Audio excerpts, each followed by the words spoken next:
Okay. Hai, nama saya Tarshan Analaki Shanmugam dan saya adalah atlet kebangsaan 400 dan 4x400 meter. Okay, saya dalam sukan olahraga ni sejak saya 16 umur sampai sekarang. Kalau sukan berpasukan, dia kena tengok teammate juga. So, kalau dalam secara pasukan ni, untuk saya susah sebab saya ni lebih daripada atlet macam solo lah. So, sebab tu saya pilih olahraga. Olahraga ni, saya lawan diri saya je. Susah tu susah. Tapi bila menang tu, susah tu nampak macam senang. Johanan yang besar adalah pertama, SEA Games Cambodia.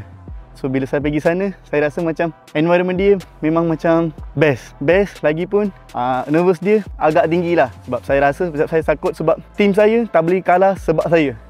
So untuk tu, saya fight diri saya dan teammate saya semua fight dan kami berjaya pulangkan medal kepada negara kita. Lagi satu adalah Asian Athletic Championship di Thailand pada 2023.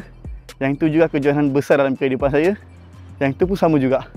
Tapi kat situ kami mampu pergi final saja.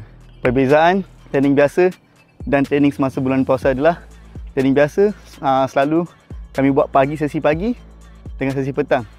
So bila training dalam bulan Ramadan ni, dia agak different sikit lah sebab pagi petang rest, malam kena training.